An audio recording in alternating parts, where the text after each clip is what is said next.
But the path to becoming a shaman wasn't just about accumulating knowledge. It was about undergoing profound personal transformation. These were often not comfortable. Spiritual awakenings in a yoga studio. These were trials of endurance, both physical and psychological, designed to push you to the brink of what you thought was possible, to dissolve the boundaries of your ego, and to open you to other realities. You see them use a flat piece of bone, perhaps a scapula, for bone scrying, heating it over a fire and then reading the cracks and fissures that appear as messages from the ancestors or the gods. The patterns, intricate and fleeting, would be interpreted with the years of accumulated knowledge, revealing insights into the cause of illness, the outcome of a hunt, or the future of the community.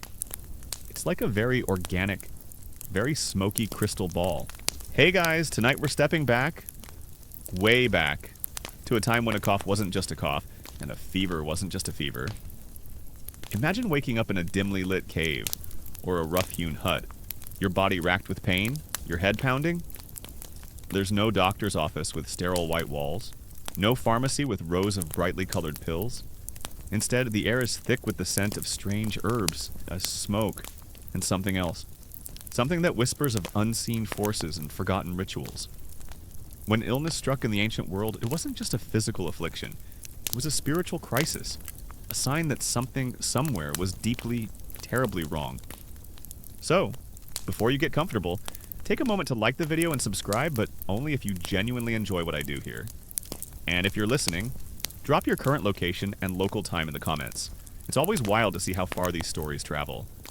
Now, dim the lights, maybe turn on a fan for that soft background hum, and let's ease into tonight's journey together. The bones represent permanence in impermanence, a tangible link to the vast lineage of life and death. They are a reminder that even after the flesh decays, something essential remains. Something that can be tapped into, consulted, and wielded for the benefit of the living. For the ancient shaman, bones were not just medical curiosities. They were sacred texts, whispered wisdom, and powerful allies in the never-ending battle against the forces of disease and spiritual chaos. And as you feel the chill of the air and the faint, almost imperceptible hum of those ancient relics, you understand that these bones were truly the backbone of their healing power. You lie restless on a bed of animal hides, your brow hot, your throat raw. Every breath feels like drawing shards of glass into your lungs. Around you, the sounds of your ancient village are hushed, concerned. Your family murmurs in low tones, their faces etched with worry. Not just for your physical well-being, but for something far deeper. Because in this ancient world, a sudden, inexplicable illness like yours isn't just bad luck or a germ you picked up. It's a profound disruption, a cosmic imbalance. It means a malevolent spirit has invaded your body. Or perhaps your very soul has wandered off, lost in the ethereal wilderness, leaving your body a hollow, vulnerable shell. This is the disturbing reality of ancient healing, where the cure often felt as terrifying as the disease. And if you think a visit to the modern dentist is scary, you definitely wouldn't want to get sick back then. You might just get a hole drilled in your head. The lingering hum of ancient bones fades, replaced by the earthy, pungent aroma of dried herbs and simmering concoctions. You've witnessed the shaman's ability to navigate the spirit world and even to manipulate the physical remnants of life and death. But now you realize their healing arsenal extends beyond the ethereal and the skeletal. It delves deeply into the natural world, transforming its raw materials into potent remedies, some surprisingly effective, others utterly unsettling. Tonight, we immerse ourselves in the complex and often disturbing world of ancient shamanic pharmacology, exploring the powerful herbs and bizarre compounds used to combat illness. For most of human history, the causes of disease were a complete mystery. There was no germ theory, no understanding of viruses or bacteria. So, when someone fell ill, especially suddenly or with symptoms that defied simple explanation, the natural conclusion was that supernatural forces were at play. This is one of the most common historical facts underpinning ancient medicine. Illness was frequently attributed to malevolent spirits, curses, sorcery, divine punishment, or the loss of one's soul. You step from the bone-filled sanctum into a different part of the shaman's dwelling. Perhaps a specialized chamber filled with bundles hanging from the ceiling, jars of strange liquids, and pestles resting beside mortars. The air here is a symphony of scents: sharp mint, bitter bark, sweet incense, and something else. Something indescribably organic and a little alarming. This isn't your local pharmacy with neatly labeled bottles. This is a living, breathing apothecary, honed by centuries of trial, error, and profound spiritual insight. And given some of the ingredients, your modern-day multivitamin might suddenly seem a lot less appealing. Imagine your body as a vessel, and your soul as the captain. If the captain jumps ship, or if pirates' evil spirits board, then the ship your body is going to flounder. This belief system wasn't just a quaint superstition. It was a deeply logical framework for understanding an uncontrollable world. When crops failed, when a tribe faced a drought, or when an individual withered away from a mysterious ailment, it made sense to attribute it to something beyond human comprehension. It was a cosmic explanation for earthly suffering. And if your illness was caused by a mischievous spirit, then clearly, a physical remedy like a poultice or a splint wasn't going to cut it. You needed someone who could speak to the spirits, someone who could travel to other realms, someone who could wrestle your soul back from the clutches of the unseen. The shaman, the witch doctor, the ancient healing practitioner. The most common historical fact underpinning ancient healing is the universal and deep knowledge of herbal medicine across virtually all indigenous cultures. Before pharmaceutical companies existed, plants were the primary source of medicine. Shamans, or specialized healers within a community, were often the encyclopedias of their local flora, knowing which roots could reduce a fever, which leaves could staunch bleeding, and which berries were deadly. These ancient healers were not just herbalists or bone setters, though many possessed impressive knowledge of the natural world. They were, first and foremost, spiritual intermediaries. They operated at the dangerous frontier between the mundane and the mystical, often undergoing rigorous training, vision quests, and painful initiation rites to gain their unique powers. Their authority didn't come from a medical degree, but from direct communication with the spirit world. They were the original doctors on call, but their patients were often the entire community, and their operating room was the very fabric of the universe. Imagine the shaman's apprentices, perhaps you among them, tirelessly collecting plants from forests, mountainsides, and riverbanks. This wasn't just a casual foraging trip. It was a meticulous, often ritualized process. Plants had to be gathered at specific times of day or specific moon phases, with prayers or offerings made to the plant spirit itself. The drying, grinding, and blending of these botanicals were precise arts, passed down through generations. A wrong dose, a mistimed harvest, or an improperly prepared mixture could mean the difference between life and death. It was like running a highly specialized organic chemistry lab, but with no safety goggles and a lot more chanting. The process of diagnosis itself was often a dramatic affair. The shaman wouldn't ask about your symptoms in a clinical way. Instead, they might enter a trance, commune with their spirit guides, or even perform divination rituals to determine the spiritual root of your illness. Was it a stray arrow from a vengeful ancestor? Had you unknowingly offended a nature spirit? Was a jealous rival casting evil spells? The answers often dictated the course of treatment, which could range from the seemingly benign to the utterly terrifying. Herbal remedies were administered in myriad forms: decoctions boiled plant materials for stronger extracts, infusions like teas, poultices crushed plants applied topically to wounds or swellings, smokes burning plants for inhalation or purification, and even ingested raw or as powders. For example, willow bark, a common historical remedy, was chewed for pain relief long before aspirin was synthesized. They wouldn't have known about salicylic acid, but they knew it worked. Consider, for a moment, the vast array of what might be considered a sickness in this context. A chronic headache could be a tiny, nagging spirit burrowing into your skull. A broken leg might be a warning from a tree spirit you accidentally disrespected. Mental illness, such as schizophrenia or severe depression, was almost universally seen as possession by powerful, malevolent entities, or a sign that the individual's soul had become utterly fragmented or lost. This made the healer's job not just about mending bones or alleviating pain, but about restoring cosmic order and protecting the very essence of a person.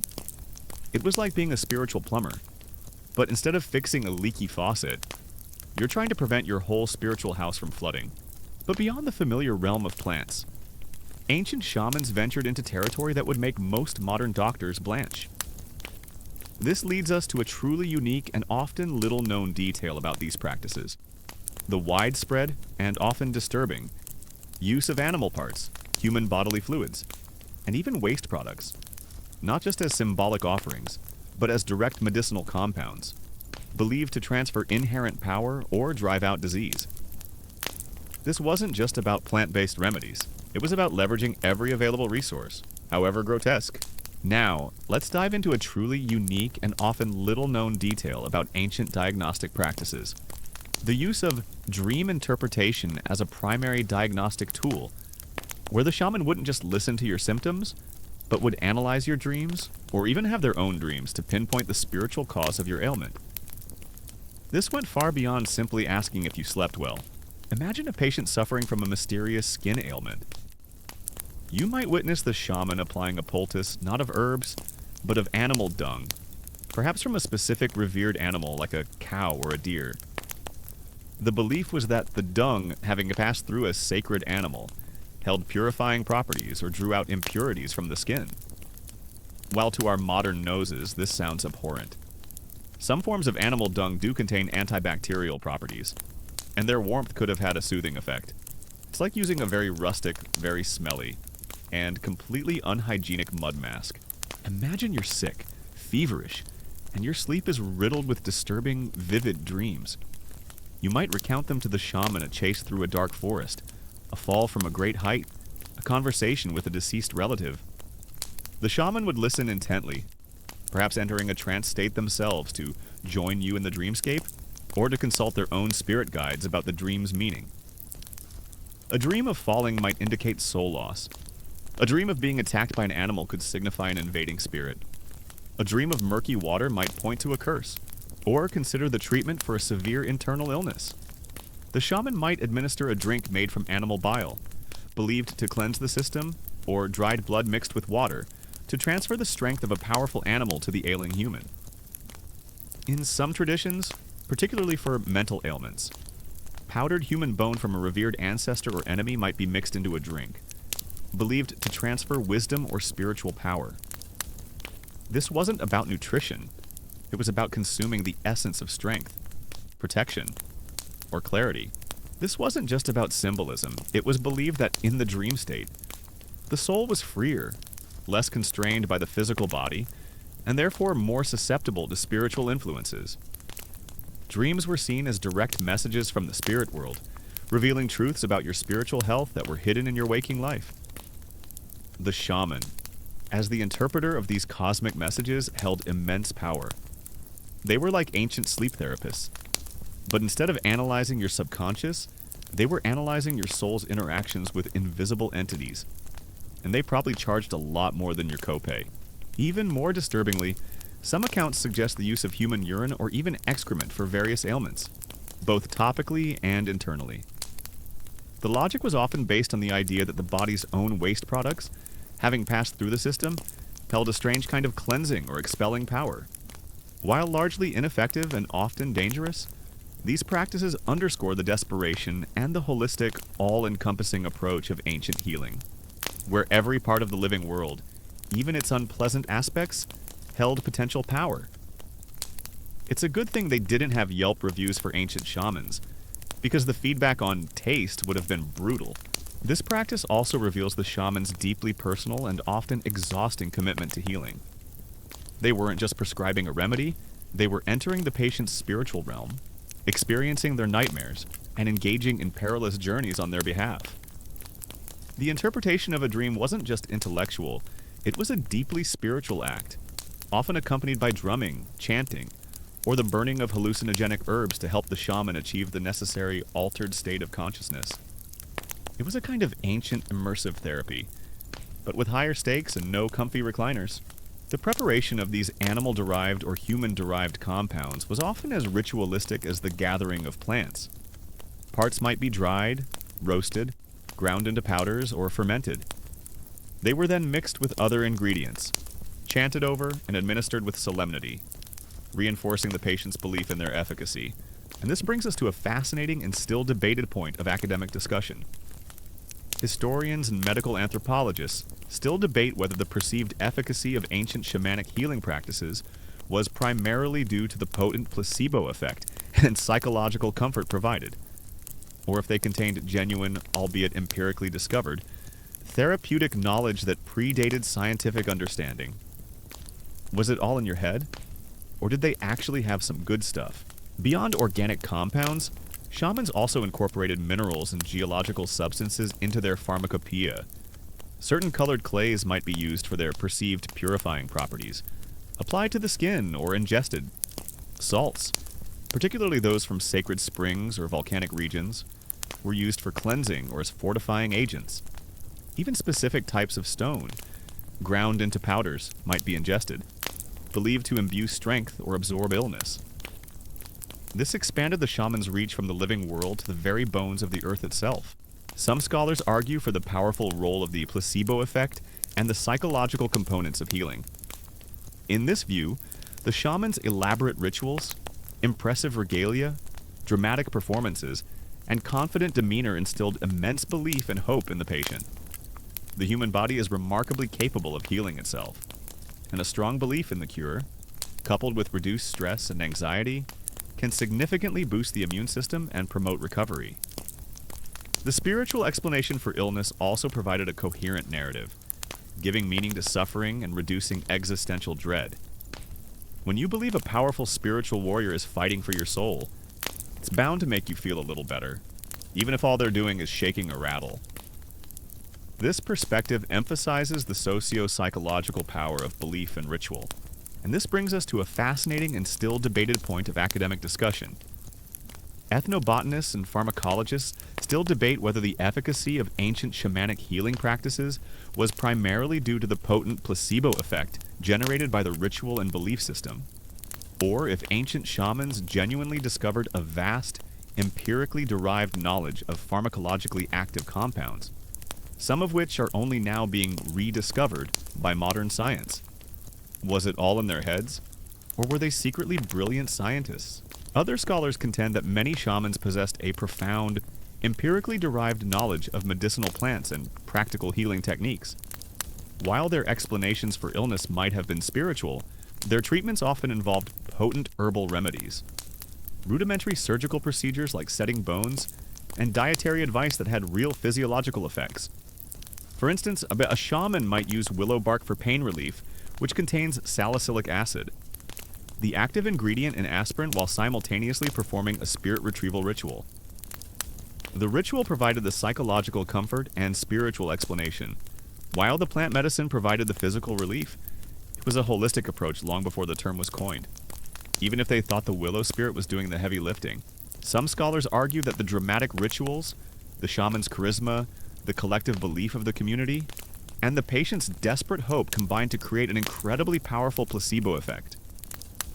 If a patient truly believed that a poultice of bird droppings or a drink of bile would cure them, their own body's healing mechanisms could be powerfully mobilized. The physical sensations, however unpleasant, would reinforce the belief that the medicine was working. In this view, the specific ingredients were often less important than the psychological impact of their administration. It's like when you feel better just by scheduling a doctor's appointment. The cure starts before you even get there. This debate highlights the complex intertwining of the spiritual, psychological, and physiological in ancient healing. It's likely that both factors were at play. The theatricality and spiritual conviction provided a powerful placebo, while generations of trial and error often led to the discovery of genuinely effective natural remedies. For the ancient patient, it didn't matter if the fever broke because of the spirit's departure or the plant's compounds. All that mattered was the return to health. Other scholars, particularly those engaged in bioprospecting, searching for new drugs and traditional medicines, argue that ancient shamans accumulated an extraordinary, albeit unscientific, knowledge base of genuinely effective compounds. Through centuries of trial and error, observation, and transmission of knowledge, they would have identified plants with true analgesic, anti-inflammatory, antimicrobial, or psychoactive properties. While they wouldn't have understood the chemical mechanisms, they would have known what worked for what ailment. For example, many traditional remedies are now known to contain compounds like quinine from cinchona bark for malaria, ephedrine from ephedra for respiratory issues, or digitalis from foxglove for heart conditions. Your feverish mind begins to drift, the faces of your family fading in and out of focus. You hear the rhythmic drumming begin, a low, hypnotic thrum that seems to vibrate in your very bones. The shaman enters your hut, adorned with feathers, bones, and painted symbols. Their eyes are piercing, seeming to look right through your physical form to the struggling spirit within. You feel a hand, surprisingly gentle, on your forehead, and then the bitter taste of a concoction forced between your lips. It's not pleasant, but there's a strange comfort in the ritual, a profound sense of being cared for, of being fought for, even against unseen enemies. This perspective suggests that the shamans were, in a sense, the world's first pharmacologists, painstakingly cataloging the effects of thousands of natural substances. The ritual and spiritual overlay provided the framework for understanding and applying this knowledge. But the underlying efficacy was often rooted in real chemistry. The disturbing animal or human-derived compounds, while largely ineffective or dangerous from a modern medical standpoint, might have been part of a broader empirical search, or attempts to find sympathetic magic within the body itself. The journey of ancient healing was not always about gentle caresses and sweet words. Often, it involved extreme measures designed to shock the system, to force out the invading spirit, or to reclaim a lost soul from a perilous spiritual landscape. The line between healer and torturer could, at times, seem frighteningly thin, especially through a modern lens. But for the ancient patient, trapped in a body ravaged by inexplicable illness, these disturbing practices were not acts of cruelty. They were desperate measures, final resorts, born of a profound belief that the body was merely a temporary vessel, and the true battle for health was waged in the realms beyond. You might not have understood the specifics, but you understood the intent to make you well, no matter the cost. This debate highlights the complex interplay between culture, belief, and actual biological effects in healing. It forces us to acknowledge that ancient knowledge, while expressed in spiritual terms, often contained profound, empirically derived insights into the natural world and the human body. The smoke from burning herbs begins to fill the small space, acrid and pungent. The drumming intensifies, a driving rhythm that seems to transport you, even in your weakened state. You close your eyes, trusting, hoping, that this spiritual warrior can win the battle for your soul. Because in this world, when you're sick, your life isn't just in the hands of a doctor. It's in the hands of someone who dares to walk between worlds. As you observe the shaman prepare a particularly vile-looking concoction, perhaps a mixture of crushed herbs, dried animal glands, and mineral dust, you realize the immense trust the patient places in them. There are no clinical trials, no double-blind studies, only generations of observed outcomes and unwavering belief. The shaman often explains the spiritual significance of each ingredient, detailing which spirits it calls upon or which negative energies it combats, making the treatment not just a physical act but a profound spiritual journey for the patient. The drumming fades, the acrid smoke from the burning herbs dissipates, and your feverish mind finds a fragile moment of clarity. You've had a glimpse into the chaotic, spirit-haunted world of ancient illness. But who are these individuals? These shamans, who dare to walk between worlds, to confront the unseen forces that prey on the living. Their power isn't bestowed lightly, it's forged through a process so arduous, so terrifying, that it would make modern medical school look like a spa retreat. Tonight, we delve into the rigorous training and brutal initiation rites that transformed an ordinary person into a spiritual warrior, capable of wrestling souls from the jaws of oblivion. The administration itself could be ritualized. A patient might be made to fast, to undergo purification, or to wear specific amulets during the course of their treatment. The medicine might be given at sunrise, or under a specific constellation, or after a specific prayer. These accompanying rituals reinforced the belief system and likely enhanced the placebo effect. But they also added layers of meaning and gravitas to the healing process. You are no longer the patient. You are a young seeker, perhaps a teenager, living in a secluded, ancient community. You've shown certain signs, perhaps a vivid dream, an unusual sensitivity to the natural world, or a strange illness that brought you to the brink of death and back. A classic calling card for a shaman. You might not have chosen this path. It might have chosen you, thrust upon you by the elders who recognized the spark, the vulnerability, or the uncanny resilience within you. And let me tell you, if you thought choosing a college major was tough, try having your entire life dictated by a vision of a talking squirrel that insists you become a spirit medium. Ultimately, the shaman's role as ancient pharmacist was as critical as their role as spirit traveler. They were the gatekeepers of ecological knowledge, the preservers of ancestral wisdom, and the courageous experimenters who pushed the boundaries of what was considered medicine. Their methods, sometimes shocking, sometimes deeply insightful, were a testament to humanity's relentless pursuit of healing in a world where disease was a constant, terrifying mystery. And as the aroma of strange compounds fills the air, you can almost hear the whispered hopes of countless generations, clinging to every bitter drop and every sacred poultice. The most common historical fact regarding shamanic training is that it typically involved a prolonged period of intense apprenticeship under an older, established shaman or elder. This wasn't a quick course. It often lasted for years, sometimes even decades. A demanding education that encompassed far more than just memorizing facts. It was a holistic transformation, designed to break down the ordinary self and rebuild a being capable of traversing spiritual realms. The pungent aromas of shamanic compounds still cling to your senses, a testament to the desperate ingenuity of ancient healers. You've seen them commune with spirits, divine with bones, and brew potent elixirs.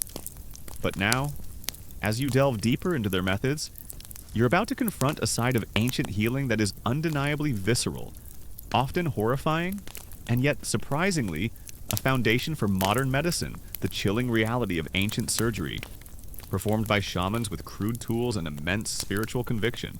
Imagine yourself as an apprentice. Your days are spent not in classrooms, but in the wild. You learn the intricate language of the forest, the desert, or the tundra. You memorize thousands of plants, which ones heal, which ones poison, which ones can alter consciousness. You study animal behaviors, not just for hunting, but for their spiritual significance as guides or omens. You learn the constellations, not for navigation, but for the pathways of ancestral spirits.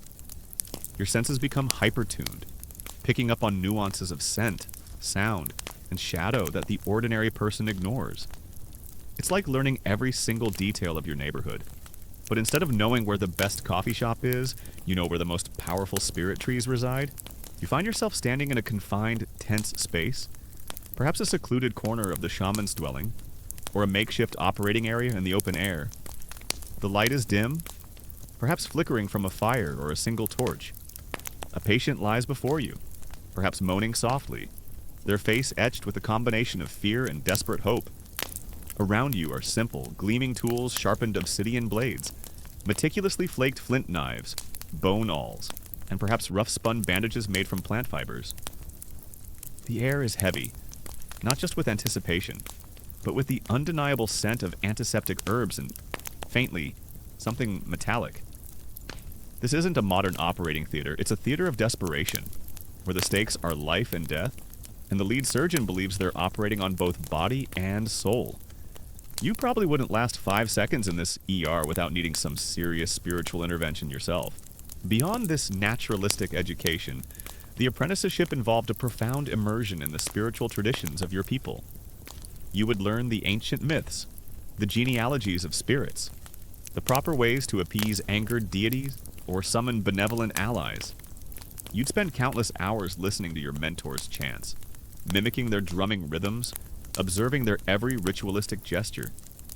This knowledge wasn't written down, it was embodied, passed from one consciousness to another through direct experience and patient instruction.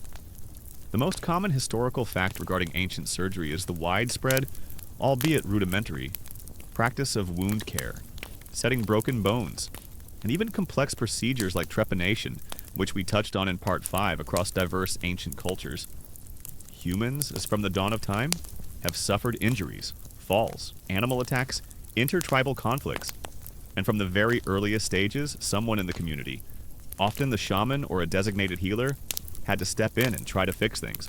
Now, let's delve into a truly unique and often little-known detail about these training processes: the widespread use of prolonged sensory deprivation and isolation, often combined with fasting or the ingestion of psychoactive plants to induce altered states of consciousness necessary for spirit journeys or vision quests. This wasn't just a quiet retreat, it was a deliberate shattering of your perception of reality. Imagine a hunter brought in with a nasty gash from a wild boar. You, the shaman, would meticulously clean the wound, perhaps with boiled water or a strong herbal infusion, and then stitch it closed using animal sinew and bone needles? Or consider someone who has fallen and broken a limb. You'd carefully realign the bone, using your practiced touch to feel for the correct position, and then stabilize it with splints made from bark or wood, bound tightly with strips of leather or cloth. It sounds simple, but without x-rays or sterile environments. It was a profound act of medical expertise, honed through generations of grim experience. It's like trying to build IKEA furniture in the dark with only a butter knife, but with actual human anatomy at stake. Imagine being led deep into a remote cave, or left alone on a desolate mountain peak, with only meager rations and strict instructions not to speak, not to engage with the world beyond your immediate, shrinking sensory bubble. Days turn into nights. The silence becomes deafening, the darkness absolute. Your senses, deprived of external input, begin to turn inward. Your mind, starved of stimulation, starts to create its own. Fantasies become vivid. Dreams become indistinguishable from waking reality. And the line between your inner world and the external cosmos blurs. But ancient surgery went far beyond basic first aid. Shamans, driven by necessity and spiritual belief, ventured into areas that seem incredibly bold, if not outright reckless, from a modern perspective. The understanding was holistic. A broken bone wasn't just a physical injury, it could also be a spiritual imbalance, a dislocation of the life force. Therefore, the physical manipulation was always intertwined with rituals, chants, and offerings to ensure spiritual alignment. Combine this isolation with days of fasting, which depletes the body and further weakens the ego, making it more susceptible to profound experiences. Then add the strategic use of psychoactive plants, perhaps a hallucinogenic mushroom, a potent root, or a brew of ceremonial herbs. These substances weren't recreational, they were tools, carefully administered by your mentor to facilitate a controlled, yet incredibly intense journey into the spirit world. You might experience vivid visions, hear disembodied voices, feel your body dissolve into pure energy, or encounter powerful spirit beings face to face. It's like being forced to go on a very long, very uncomfortable camping trip, where the only entertainment is your own increasingly bizarre hallucinations. And your guide just keeps handing you strange, bitter teas. You might see the shaman prepare the patient, not just physically, but spiritually. They might administer powerful sedatives made from poppy or other psychoactive plants to dull the pain, but also to induce an altered state of consciousness, making the patient more receptive to spiritual healing. Chants would fill the air, the rhythmic drumming would begin, creating a sacred space where the physical and spiritual realms converged. The entire community might be involved, their collective prayers and beliefs serving as a powerful, invisible anesthetic. These experiences were often terrifying. You might confront your deepest fears, relive past traumas, or face what felt like a spiritual death and rebirth. But they were considered essential. They were the crucible in which your ordinary self was burned away, leaving behind the shaman, the one who had experienced the non-ordinary, the one who knew the hidden pathways of the spirit realm because they had walked them themselves. You emerge from such a quest not just changed, but fundamentally altered, with a new understanding of reality and your place within it. This leads us to a truly unique and often little-known detail about these surgical practices: the purposeful, ritualized amputation of digits, fingers, or toes in certain cultures, not as a treatment for injury or disease, but as a symbolic act of grief, sacrifice, or to mark significant life events or social status. While surgical amputation for severe injury did occur, these ritualistic removals stand apart. And this brings us to a fascinating and still debated point of academic discussion. Historians and neuropsychologists still debate whether the spirit journeys and altered states described by shamans were genuine encounters with an objective spiritual reality, or if they were powerful, culturally constructed dissociative experiences, a testament to the extreme malleability of the human brain under specific conditions. Were they actually chatting with ghosts, or just having really intense dreams? Imagine a funeral ceremony for a beloved elder, or a ritual marking a young person's passage into adulthood. You, the shaman, might be called upon to perform a gruesome yet sacred act. With a sharp blade, and perhaps after applying a tourniquet made from animal hide, you would skillfully sever a finger joint or a toe. The pain would be immense, searing, but the individual would endure it, driven by cultural obligation, spiritual devotion, or the profound meaning of the act. The severed digit might then be buried with the deceased, offered to a deity, or kept as a sacred relic. It's like getting a tattoo to remember someone, but, with more self-mutilation. Some scholars argue for the cultural construction perspective.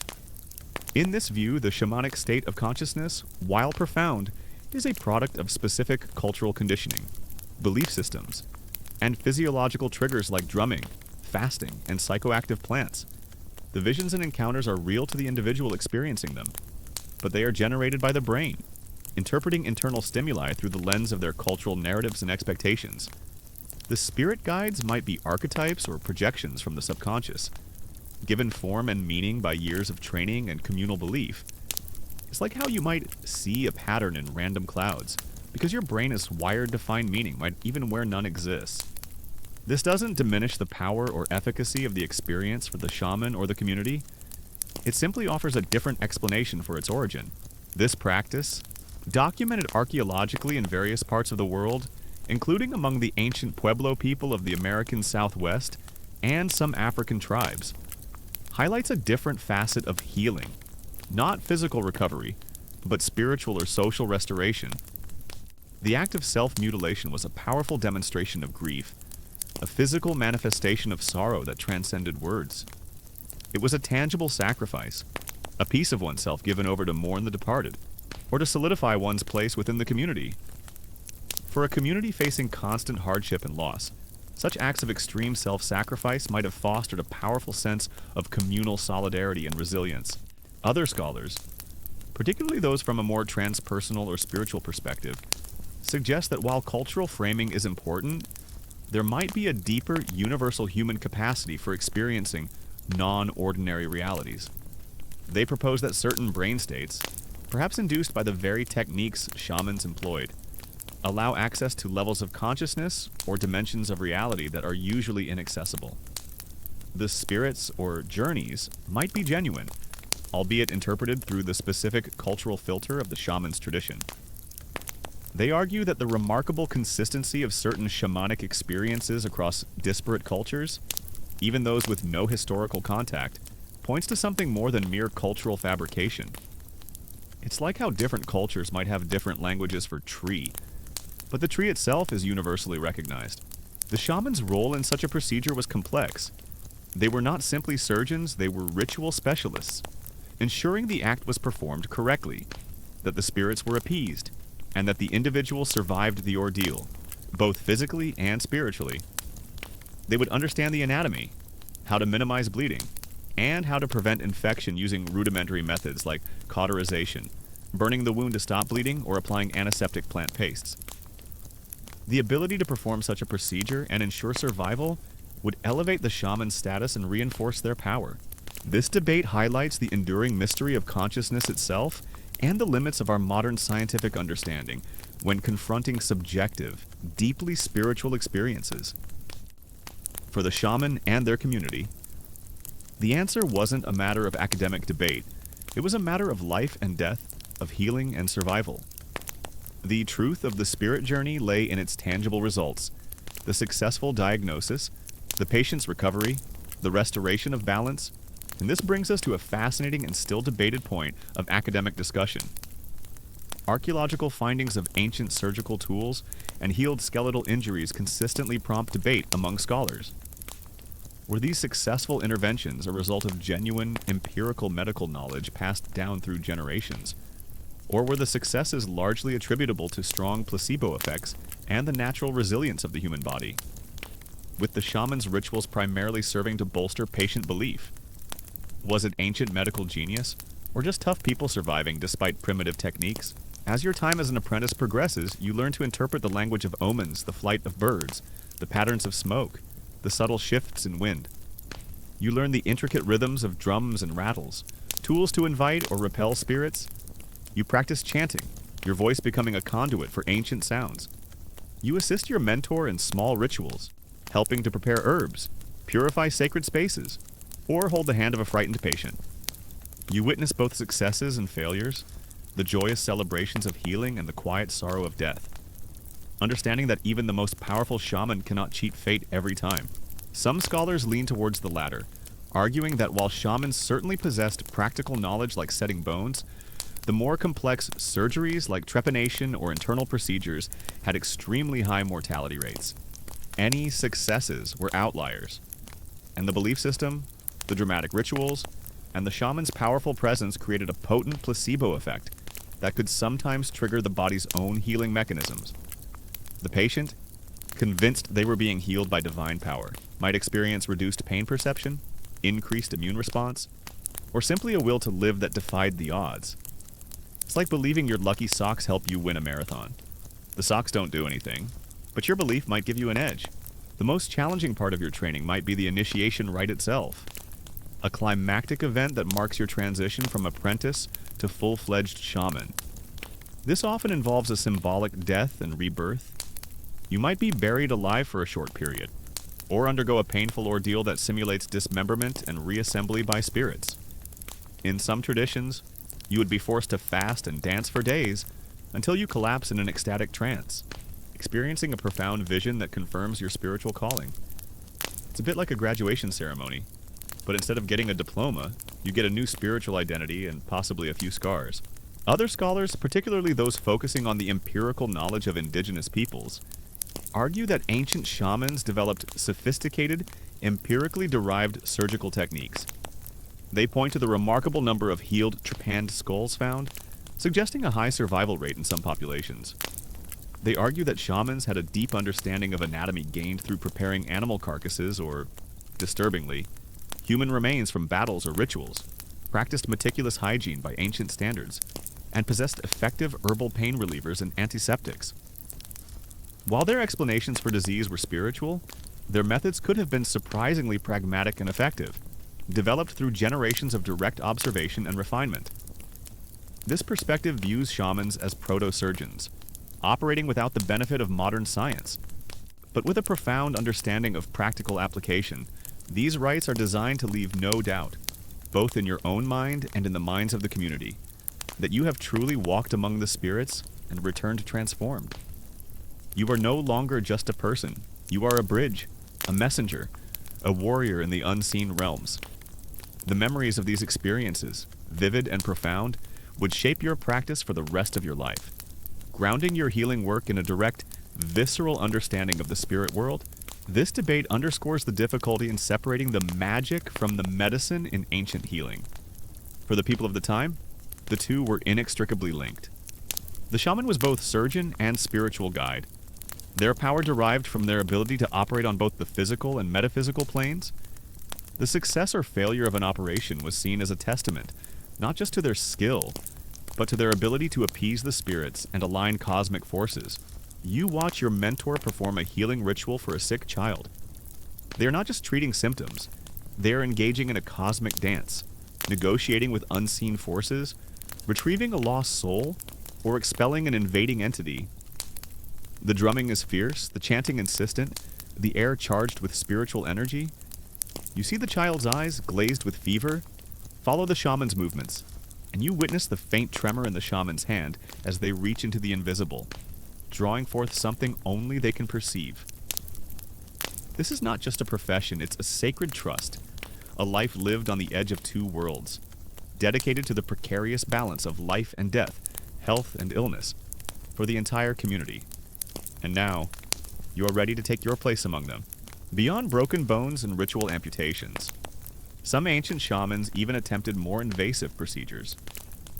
While rare and extremely dangerous, there are indications of attempts at internal wound repair, removal of foreign objects embedded deep within the body, or even rudimentary attempts to deal with internal abscesses. These would have been incredibly risky, often involving the use of pointed bone tools or sharpened sticks, with immense pain and a high risk of infection. You might see the shaman making precise incisions, chanting continuously, their face a mask of intense concentration. Knowing that a single slip could mean death, the echoes of the initiation rites still hum in your bones. A constant reminder of the profound transformation you've undergone. You've shed the skin of the ordinary. And now, as a fledgling shaman, your primary mission is to traverse the unseen world on behalf of the living. Tonight, we journey into the heart of shamanic healing, the spirit journey itself. A terrifying and exhilarating excursion into non-ordinary reality, facilitated by potent techniques to induce trance states and seek profound healing. The post-operative care was as crucial as the surgery itself. The shaman would apply herbal poultices to prevent infection, administer pain-relieving infusions, and continuously monitor the patient's condition, both physically and spiritually. They would watch for signs of fever, swelling, or the return of the malevolent spirit they had sought to expel. The patient might be isolated or kept in a sacred space, surrounded by protective amulets and blessed with purifying smoke. You stand now, not as an apprentice, but as a practitioner. The air around you is charged, not with the smoke of your initiation, but with the palpable anxiety of a community facing illness. A child suffers from a wasting sickness. An elder is plagued by persistent, agonizing pain. A hunter is haunted by a recurring nightmare that drains his strength. Your role is clear: you must find the cause, and you must find the cure. And to do that, you must leave this world behind. It's like being a cosmic travel agent, but instead of booking flights to Bali, you're arranging a spiritual trip to the underworld. And your client's well-being depends on you bringing back some existential souvenirs. The shaman's knowledge of anatomy, though not based on scientific dissection in the modern sense, was often extensive. They learned from observing injured animals, from preparing animal sacrifices, and from the unfortunate realities of warfare or accidents. They would have known the locations of major arteries, the structure of bones, and the vulnerabilities of the human body, allowing them to perform their procedures with a surprising degree of precision. Given their limited tools, the most common historical fact underpinning the shaman's healing process is the central role of the shamanic journey, or soul flight, a deliberate out-of-body experience where the shaman's consciousness travels to different spiritual realms. This wasn't just daydreaming or meditation. It was considered a real perilous journey into a landscape populated by spirits, ancestors, and power animals. The very act of performing surgery, of violating the body's integrity to restore health, was a profound spiritual undertaking. It was a testament to the shaman's courage, their connection to powerful healing spirits, and their willingness to confront the rawest aspects of existence. For the ancient patient, undergoing such a procedure was an act of immense faith, a desperate gamble for survival in a world where disease was a mystery and healing a miracle. And as the firelight casts dancing shadows on the crude surgical instruments, you realize the enduring legacy of these ancient healers, who dared to cut, to mend, and to believe in a world where the body was just one part of a much larger, more mysterious whole. Imagine the setup, like you're in a sacred space, perhaps a secluded hut, or a clearing under the vast, ancient sky. The patient lies nearby, their family watching with bated breath. The air is thick with anticipation. You begin by preparing yourself, perhaps with ceremonial cleansing, the donning of specific ritual attire, or the application of protective paints to your skin. Every detail has meaning, a sacred script being enacted to open the doorway to the spirit world. You're essentially performing a very elaborate pre-flight check, but instead of checking engine oil, you're making sure your spiritual parachute is correctly packed. The raw, primal energy of ancient surgery, the desperate cuts and stitches, still echo in your mind. You've witnessed the shaman's willingness to manipulate the physical body in their quest for healing. But now, as you delve deeper, you confront a different kind of illness, one that transcends mere flesh and bone, the insidious creep of curses, the terrifying grip of possession, and the shaman's formidable, often disturbing, role as spiritual warrior in battles against unseen, malevolent forces. The core of inducing this journey often relied on specific physiological and psychological techniques designed to alter your state of consciousness. This wasn't just about trying really hard to focus. It was a methodical approach to bypassing the ordinary waking mind and accessing deeper, more intuitive levels of perception. You feel a subtle shift in the atmosphere, a heavier, more oppressive air. You are no longer just in a healing chamber, but on a spiritual battlefield. The patient before you isn't writhing in physical pain, but in an agony that seems to consume their very essence, eyes wide with unseen terror, limbs twitching uncontrollably, voices perhaps not their own escaping their lips. This isn't a broken leg. This is a shattered spirit under siege. And the shaman, far from being a gentle physician, becomes a fearsome combatant, wielding spiritual weapons against an invisible enemy. If you thought surgery was intense, wait until you see an exorcism, ancient style. Your modern concept of a bad day is about to be redefined. Now, let's delve into a truly unique and often little-known detail about these methods: the deliberate and highly skilled manipulation of rhythmic sound, particularly through drumming and chanting, to entrain brainwaves and induce deep trance states. This wasn't just background music, it was a powerful, scientific-ish tool. The most common historical fact underpinning this aspect of shamanic practice is the universal belief across ancient cultures that illness, misfortune, and erratic behavior were often caused by malevolent spirits, curses, or magical attacks, rather than purely physical ailments. Before germ theory, before psychology, before neurology, the simplest and most terrifying explanation for suffering was external spiritual interference. Imagine the sound of the drum. Not just any drum, but perhaps a hand drum made from stretched animal hide, beaten with a specific rhythm, often between 4 to 7 beats per second. This frequency, consistent and unrelenting, corresponds to the theta brainwave state, which is associated with deep relaxation, dreaming, and the entry into altered states of consciousness. As you, the shaman, begin to drum, or as an assistant drums for you, the rhythmic sound fills the space, permeating every cell of your body. It's like a sonic escalator, slowly, gently, carrying your consciousness away from the familiar. And if you thought that one song stuck in your head was annoying, imagine a drum beat that literally transports your brain to another dimension.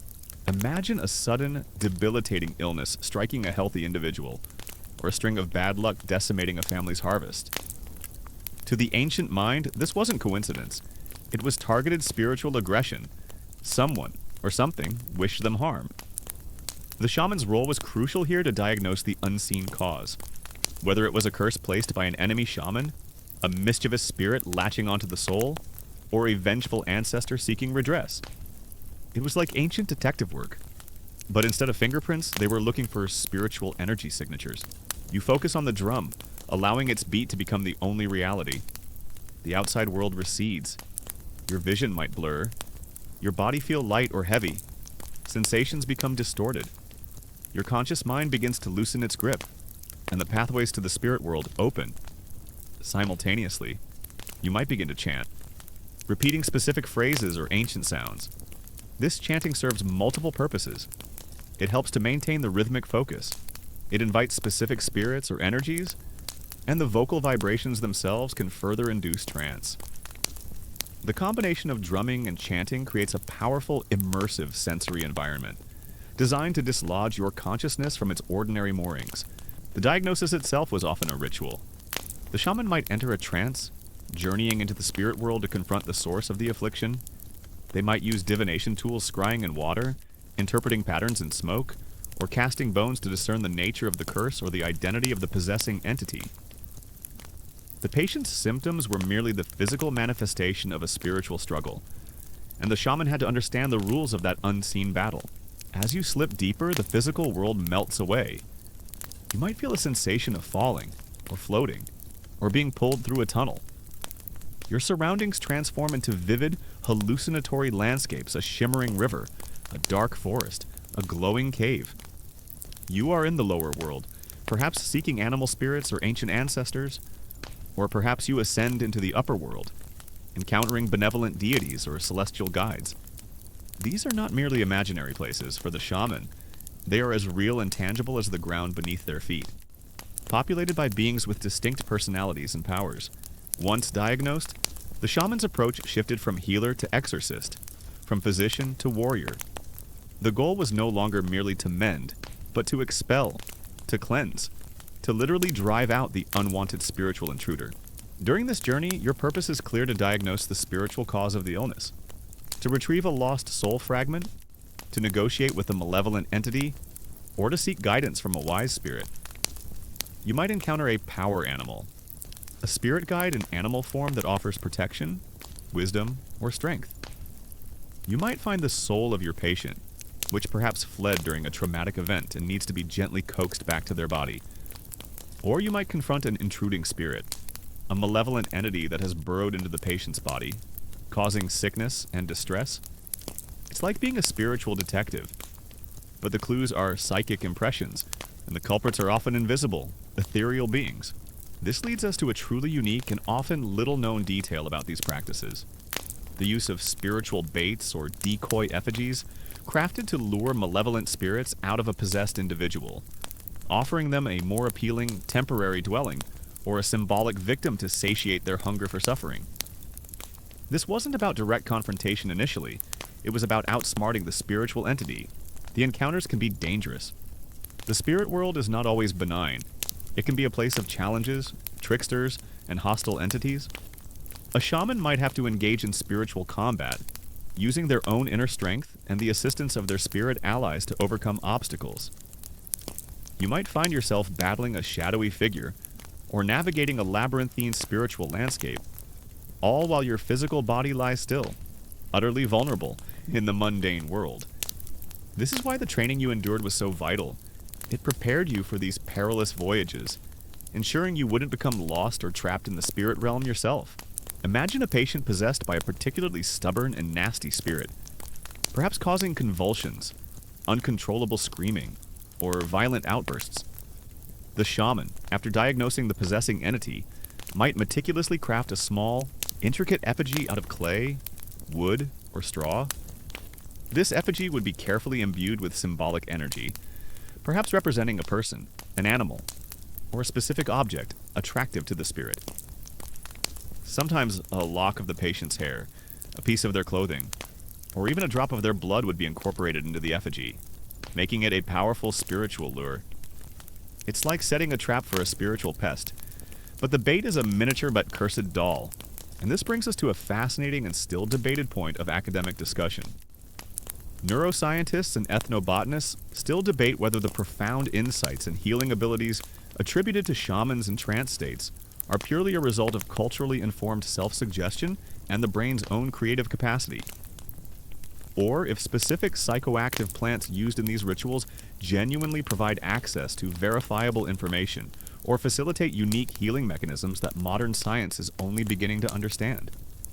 Was it just their vivid imaginations? Or was there something truly special in those plants? During the ritual, the shaman would chant, drum, and perform specific movements, often dancing around the patient and the effigy. They would address the malevolent spirit directly, promising it a new, more comfortable home in the decoy, or offering it the symbolic suffering of the effigy instead of the patient. The idea was to trick the spirit, to convince it to abandon its current host for a more enticing or less resistant substitute. When the spirit was believed to have transferred, the effigy would then be ritually destroyed, burned, buried, or thrown into flowing water to permanently banish the spirit. This act wasn't just symbolic. It was believed to be the literal containment and destruction of the spiritual threat. Some scholars argue that the human brain, especially under the influence of trance, is incredibly adept at pattern recognition, symbolic thinking, and accessing subconscious knowledge. The insights gained in a spirit journey might be the brain making novel connections, drawing on years of accumulated observational knowledge about plants, human behavior, and illness patterns. The narratives of spirit guides or soul retrieval provide a powerful framework for these internally generated experiences, giving them meaning and making them therapeutically effective through suggestion and belief. The plants, in this view, primarily serve as catalysts for these internal processes, altering perception rather than revealing an objective spirit world. It's like how you might suddenly understand a complex problem after a good night's sleep. Your brain was working on it all along, even if you weren't consciously aware of it. The effectiveness of such a ritual, and from the ancient perspective, lay in the shaman's power to communicate with and manipulate spirits, as well as the patient's and community's belief in the process. For someone suffering from what we now understand as severe mental illness or a neurological disorder, the dramatic nature of the ritual, the shaman's intense focus, and the collective hope might have triggered a powerful psychological shift, offering temporary relief or even perceived cure. The fact that the spirit now resided in a doll, not in them, could be incredibly therapeutic. Other scholars, particularly those exploring indigenous knowledge systems and the therapeutic potential of psychedelics, suggest that certain psychoactive plants like ayahuasca, peyote, or specific mushrooms contain compounds that genuinely alter brain chemistry in ways that facilitate unique cognitive states. These states might indeed allow for a different kind of information processing or a deeper intuitive understanding of interconnectedness, which could translate into therapeutic insights or enhanced problem-solving abilities. They argue that the consistency of certain visions or insights across different shamans using the same plants, even in different cultures, points to more than just random hallucination. Perhaps these plants, used with centuries of accumulated wisdom, can unlock pathways to understanding illness and healing that are simply outside the current Western medical paradigm. It's like discovering a secret door in your house that you never knew was there. And inside is a shortcut to, well, health. And this brings us to a fascinating and still debated point of academic discussion. Historians and anthropologists still debate whether the ancient shamans' success in exorcising spirits or curing curses was due to their sophisticated understanding of psychotherapeutic techniques, even if framed in spiritual terms, their mastery of powerful hallucinogens and hypnotic states, or primarily the overwhelming power of communal belief and social validation. Was it ancient therapy, ancient drugs, or just really intense group therapy? This debate underscores the tension between scientific materialism and spiritual interpretations of consciousness. For the ancient shaman, the answer was practical if the journey and the plants led to healing. Then they were effective, regardless of the underlying neurological or ontological explanation. The truth was in the outcome. Some scholars argue that shamans, through generations of empirical observation, developed a profound, albeit non-scientific, understanding of the human mind. When dealing with possession or curses, they were essentially engaging in a form of ancient psychotherapy. They provided a culturally sanctioned narrative for suffering, giving meaning to seemingly random misfortune. The exorcism rituals themselves were highly dramatic, involving intense emotional release, rhythmic drumming, chanting, and often the use of psychoactive plants like ayahuasca or peyote in certain cultures to induce altered states in both the shaman and the patient. These elements could have a powerful psychotherapeutic effect, breaking down psychological barriers, allowing for catharsis, and reintegrating the individual back into the social fabric. The shaman, in this view, was an ancient therapist, counselor, and dramatist rolled into one. It's like going to a therapist who also has a smoke machine and plays the bongos. As you journey, perhaps a spirit guide appears to you a wise old owl, a fierce wolf, or a benevolent ancestor. They communicate with you, not necessarily in words, but through images, feelings, and direct knowing. They might reveal the location of the patient's lost soul, hidden in a dark corner of the spiritual landscape, or they might point to the intrusive spirit, a shadowy, parasitic entity clinging to the patient's aura. Your task is to confront it, to wrestle it out, to cut the energetic ties that bind it to the suffering individual. This might involve intense spiritual combat, or subtle negotiation, depending on the nature of the entity. Other scholars emphasize the role of hallucinogens and hypnotic states. Many shamanic traditions employed plants with powerful psychoactive properties. These substances, combined with rhythmic sounds and ritualistic movements, could induce deep trances and altered states of consciousness, blurring the lines between reality and the spirit world for all participants. In such states, individuals might experience visions, communicate with perceived spirits, or feel physical sensations that confirmed the exorcism was taking place. The possession might even be a culturally accepted way for individuals to express psychological distress. And the cure, a facilitated altered state leading to a recalibration of their mental state. The physical body of the shaman, back in the hut, might twitch, groan, or even thrash during this journey. The patient's family watches, knowing that the shaman is fighting a battle on another plane, a battle for their loved one's very life. You might hear the shaman gasp or cry out as they experience the spiritual struggle. The sounds of drumming and chanting continue, a constant anchor, a lifeline connecting the traveling consciousness to the physical world. Yet another perspective highlights the immense power of communal belief and social validation. In societies where spiritual beliefs were deeply ingrained, the entire community believed in curses and possession. When an individual was afflicted, the collective belief that the shaman could cure them was incredibly powerful. The ritual was a public spectacle, a collective reaffirmation of their worldview and the shaman's authority. The patient, surrounded by believing community members, would feel immense social pressure and support to recover, which could profoundly influence their psychological and even physiological state. The cure was as much a social reintegration as a spiritual one. Retrieving a lost soul fragment, for instance, might involve finding a shimmering piece of light that resembles the patient, gently coaxing it back, and then ritually reintegrating it into the patient's body upon your return. Expelling an intrusive spirit, on the other hand, might be a violent, noisy affair, with the shaman sucking or pulling the offending entity out of the patient's body, often spitting it into a bowl of water or out of the hut, followed by a sealing ritual to prevent re-entry. It's not pretty, but it's effective, or at least they believed it to be. This debate doesn't necessarily diminish the shaman's role but reframes it. Regardless of whether it was genuine spiritual intervention or sophisticated proto-psychology, the effect on the afflicted was often profound.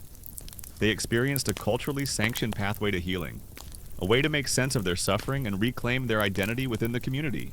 The return from the spirit journey can be abrupt, or a gradual re-entry into the physical world.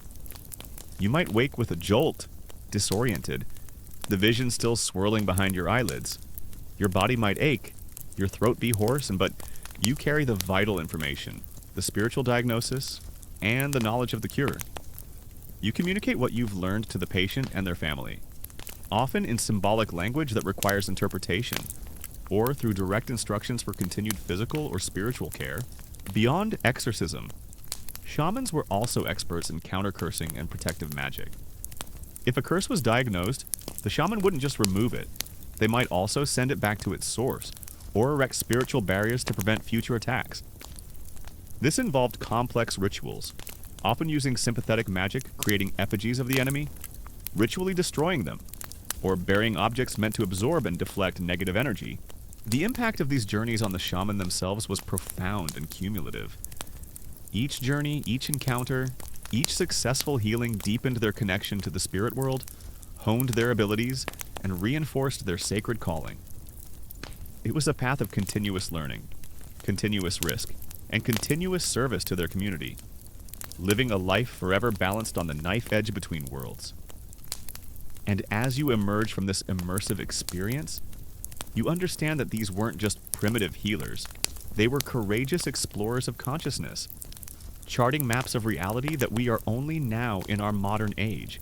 Beginning to glimpse with scientific curiosity, you might witness a ritual involving the shaman intensely focusing, perhaps holding a sharp object, directing a stream of focused intent towards an unseen adversary. They might use specific incantations, or blow smoke in a particular direction, or bury a charmed object at the boundary of their village, creating a spiritual shield. The belief was that their spiritual power, honed through years of training and communication with powerful allies in the spirit world, was formidable enough to deter even the most potent dark magic. The echoes of your spirit journey linger, a vivid tapestry of otherworldly encounters and profound insights. You've returned from the unseen realms, carrying the diagnosis a malevolent spirit has invaded the patient's body, causing their suffering. Now comes the hard part, the visceral, often disturbing act of expulsion. Tonight, We delve into the chilling methods ancient healing shamans employed to physically and spiritually expel malevolent entities from the afflicted, often using techniques that blur the line between healing and horror. Protective amulets, charms, and talismans were also crucial. The shaman would craft these objects carved wood, polished stones, bundled herbs, or small animal parts and imbue them with protective energy to be worn by individuals or placed in homes. These were not just ornaments, they were active spiritual defenses, constantly warding off evil influences. It's like an ancient, very fashionable, and potentially quite smelly, bulletproof vest for your soul. You stand before the patient again, but this time, your gaze is different. You no longer see just a fevered body. You see the unwelcome presence, the parasitic entity clinging to their aura, drawing strength from their weakening form. The air in the hut crackles, not with anticipation, but with the grim determination of a spiritual battle about to commence. You are the spiritual bouncer, and it's time to eject some unwelcome guests. Even if it means getting a little messy, the power of the shaman in this realm was not always benign. While primarily healers, their ability to navigate the spirit world and wield spiritual power also meant they could be perceived as dangerous.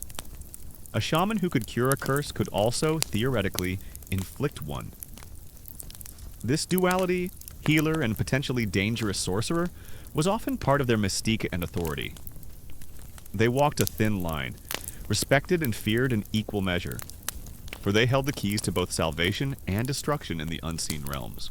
The most common historical fact underpinning these expulsion rituals is the widespread belief in spiritual intrusion, where illness was directly caused by an evil spirit, object or essence entering the body and requiring forceful removal. This wasn't just a metaphorical concept. It was a concrete, tangible invasion that demanded a physical, or at least highly performative, expulsion. The sounds of the ritual intensify, drums pound, rattles shake. The shaman's voice rises and falls in a complex, guttural chant. The patient's convulsions begin to subside, their breathing becoming less ragged. You might see a visible release, perhaps a shiver running through their body, or a deep sigh. For the onlookers, for the patient, and indeed for the shaman, this is the moment of triumph, the undeniable sign that the malevolent spirit has been driven out. The air begins to feel lighter, the oppressive weight lifting. The battle is won, the spirit banished, and the individual, physically exhausted but spiritually cleansed, begins the journey back to themselves. And as the last echoes of the shaman's chant fade, you're left with the profound realization that for the ancient world, confronting evil wasn't just a moral struggle. It was a very real, very physical, and often terrifying spiritual war. Imagine the scene. The patient might be weak, delirious, perhaps thrashing as the shaman approaches. Their family watches, a mixture of terror and desperate hope on their faces. You, the shaman, begin the ritual, often with intense drumming, chanting, and a fierce, unwavering focus. The goal is to make the body an uninhabitable place for the invading spirit, to create so much discomfort or spiritual heat that the entity is forced to flee. It's like trying to get rid of a stubborn houseguest, but instead of subtly turning off the Wi-Fi, you're setting off fireworks indoors and playing bagpipes at full volume. The echoes of drums and the fervent chants from the battle against malevolent spirits still reverberate. You've witnessed the shaman's prowess in physical intervention, in concocting potent remedies, and in confronting external spiritual threats. But now, as you delve deeper into their extraordinary world, you realize their healing touch wasn't just for the body or the wandering spirit. It extended to something far more intricate, something that even modern science still struggles to fully grasp the surprising and often profound understanding of the human mind. A rudimentary form of ancient psychology, practiced long before the advent of therapists' couches or diagnostic manuals. The methods used were varied, often shocking, and deeply rooted in the specific cosmology of each culture. One prevalent technique was sucking out the illness.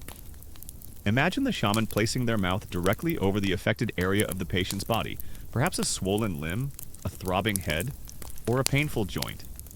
With intense concentration and often loud, guttural sounds, they would perform a vigorous sucking motion, sometimes accompanied by spitting. The belief was that they were literally drawing the invading spirit or the disease object out of the patient's flesh. You sit in a quiet corner, observing the shaman with a new appreciation. The patient isn't writhing in pain or convulsing from a possessing entity, but sits hunched, withdrawn, their eyes dull, perhaps muttering to themselves or staring blankly into the distance. This is an affliction of the soul, a shadow that has fallen over their inner landscape. This isn't a physical wound to be stitched, nor a hostile spirit to be banished with force. This requires a different kind of intervention, one that acknowledges the invisible wounds of the psyche.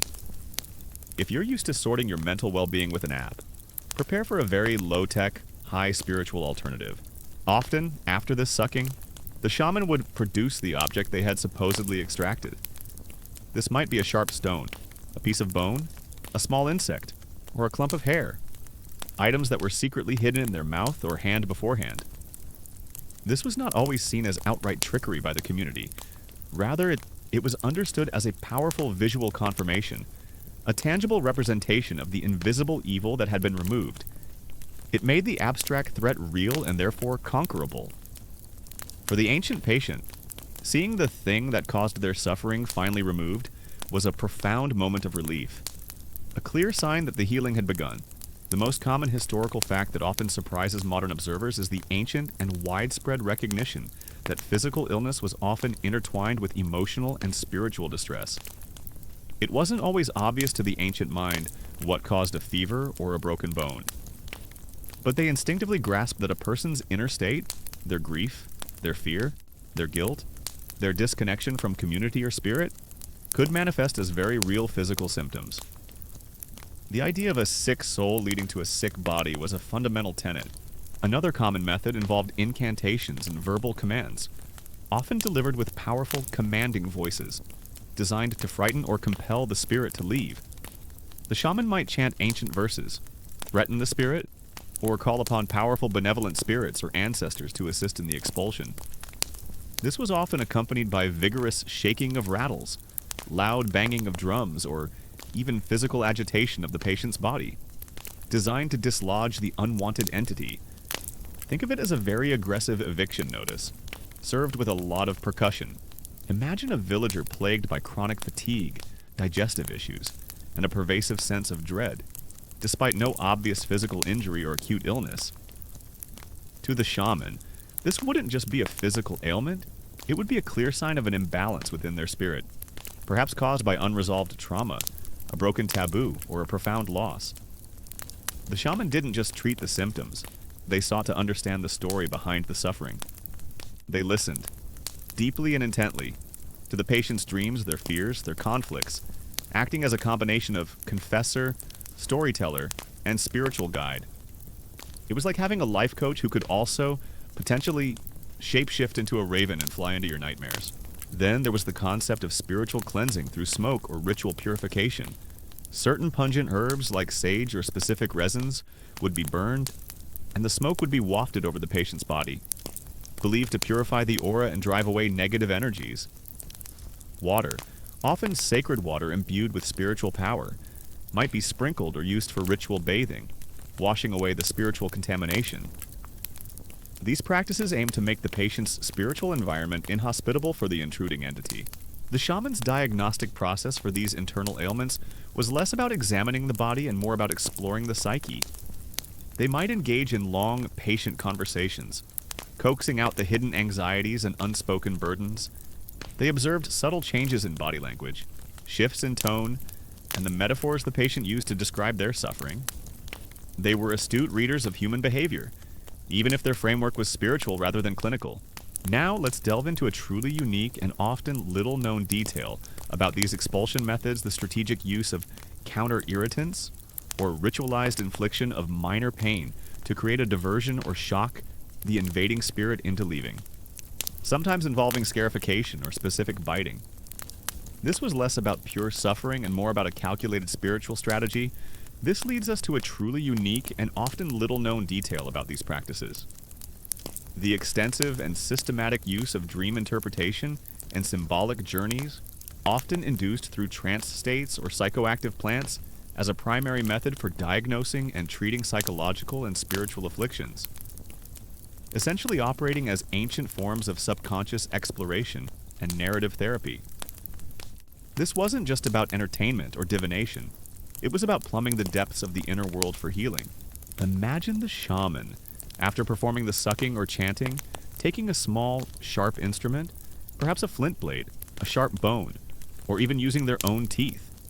They might then make small, shallow cuts on the patient's skin, often near the site of the pain, or on specific points on the body believed to be spiritual entryways or exit points. These wouldn't be deep, life-threatening wounds, but enough to draw blood, enough to create a sharp, sudden sensation. Imagine a patient troubled by recurring nightmares or haunted by visions. The shaman wouldn't dismiss these as mere phantoms. Instead, they would treat the dreams as direct communications from the spirit world or from the patient's own deeper self. You, the shaman, might guide the patient through a detailed recounting of their dream, searching for symbols, recurring motifs, and emotional resonances. A snarling wolf in a dream might not just be a wolf. It could represent repressed anger, a forgotten trauma, or a malevolent external force seeking to influence them. The logic behind this was multi-layered. Firstly, it might literally open a doorway for the spirit to leave, creating a physical exit point for the unseen entity. Secondly, the sudden pain, or the sight of the patient's own blood, could be seen as a shock to the invading spirit, making its comfortable hold on the body untenable. It was like suddenly setting off a fire alarm in a room where someone is trying to take a nap. It's designed to startle them awake and make them want to get out. Thirdly, the bleeding itself could be symbolic of the release of the negative energy or illness. Beyond interpretation, shamans often facilitated vision quests or spirit journeys. These were often highly structured experiences, sometimes involving solitude in nature, fasting, rhythmic drumming, or the careful administration of psychoactive plants like the peyote cactus, ayahuasca, or certain fungi, depending on the culture. The goal was to induce an altered state of consciousness where the patient could directly confront their inner demons, receive guidance from spirit allies, or gain new perspectives on their suffering. In this profound, often disorienting state, the patient might literally see the source of their distress, interact with it, and find a resolution. It's a bit like getting a guided VR experience to face your fears, except the VR headset is a drumbeat and the graphics are your own psyche. In some traditions, the shaman might even ritually bite the patient, not to harm, but to symbolically consume or draw out the negative energy. This was not a casual nibble, it was a controlled, ritualized action, often on specific points, deeply imbued with symbolic power. These methods, though disturbing to modern sensibilities, were understood within their cultural context as vital, powerful acts of intervention, designed to save a life from unseen forces. It was a bold move, a spiritual gamble, where a little pain now could prevent a lot of suffering later. During these journeys, the shaman would act as a protector and interpreter, guiding the patient through difficult visions, helping them understand the messages received, and ensuring they returned safely from their inner voyage. The experience itself, confronting and working through deeply buried emotions or traumas, could be profoundly cathartic and transformative. The patient might return with a new sense of purpose, a release from their burdens, or a spiritual understanding of their affliction that allowed them to move forward. And this brings us to a fascinating and still debated point of academic discussion. Medical historians and cultural anthropologists still debate whether the physical manipulation and sometimes painful elements of shamanic healing rituals were purely symbolic or psychodramatic, serving to reinforce belief and facilitate placebo effects, or if they sometimes inadvertently stimulated real physiological responses that contributed to recovery. Was the pain just for show? Or was there something more going on? And this brings us to a fascinating and still debated point of academic discussion. Modern psychologists and anthropologists still debate whether the ancient shaman's success in alleviating mental distress was a form of sophisticated, albeit unscientific, psychotherapy, a result of powerful suggestion and the placebo effect, or a culturally specific response that simply redefined and managed mental illness within their worldview rather than truly curing it in a modern sense. Were they proto-Freuds, cunning manipulators, or just brilliant cultural navigators? Some scholars argue that the primary efficacy of these painful interventions was psychological. The drama, the sensory overload, and the belief that something tangible was being done to fight the unseen enemy could trigger powerful placebo effects. The patient's mind, convinced that the spirit was being driven out, could mobilize the body's own healing resources. The pain itself might serve as a powerful psychological anchor, making the patient believe the cure was working, especially if they then felt relief. It was a potent combination of fear, belief, and the body's own self-repair mechanisms. If you truly believe that taking a spoonful of hot sauce will cure your cold, you might actually start to feel better, even if it's just because your brain is telling you to. Some scholars argue that the shamanic approach was indeed a form of ancient psychotherapy. By providing a coherent narrative for suffering, you are sick because a spirit is unbalanced, creating a safe, ritualized space for emotional expression, and guiding patients through processes of introspection and insight like dream interpretation or vision quests. Shamans were performing functions remarkably similar to modern therapists. They facilitated catharsis, helped patients integrate difficult experiences, and provided a sense of agency over their internal struggles. The shaman's charisma, the community's belief, and the dramatic rituals amplified the therapeutic effect, leading to genuine psychological shifts. It's like therapy, but with more feathers and chanting, and probably less paperwork. Other scholars suggest that some of these physical manipulations might have had unintended physiological benefits. For example, specific pressure points, or the stimulation of certain nerve endings through cuts or bites, could have produced an analgesic effect, pain relief, or triggered a relaxation response in the body.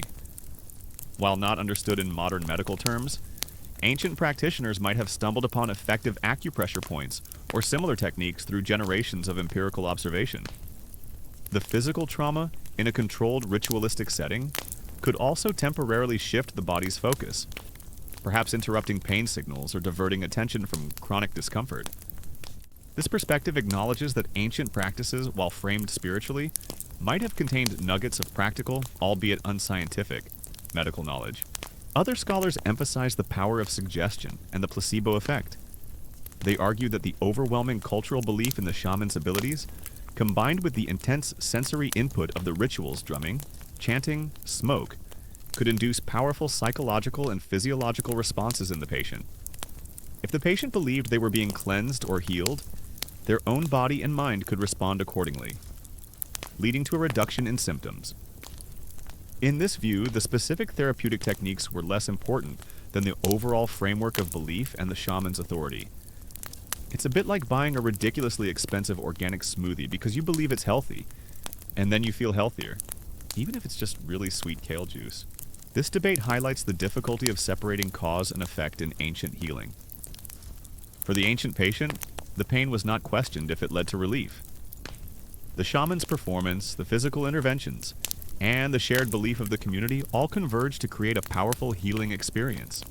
Regardless of whether the spirit was truly an objective entity or a psychological manifestation, yet another perspective suggests that shamans didn't necessarily cure mental illness in the modern sense, e.g., eliminating the underlying pathology of a severe mental disorder, but rather provided a culturally appropriate framework for understanding and managing it. In societies where mental illness was seen as spiritual affliction, the shaman offered a valid explanation and a ritualized pathway for reintegration into the community. The cure might be a redefinition of the illness, allowing the individual to live with it in a more functional way. Supported by their community, they normalized the abnormal within their cultural context, making it less isolating and terrifying for the individual. As the ritual progresses, you feel the energy in the hut build. The shaman's voice crescendos, their movements become more agitated. They might even enter a deeper trance, convulsing as if wrestling with an invisible foe. This dramatic performance is crucial. It convinces the patient and the onlookers that a real struggle is taking place, that the shaman is putting their own well-being on the line to save the afflicted. This debate highlights the complexities of translating ancient spiritual practices into modern scientific terms. What is clear, however, is that shamans provided essential support and avenues for healing that address the full spectrum of human suffering, including the deeply personal and often invisible torment of the mind.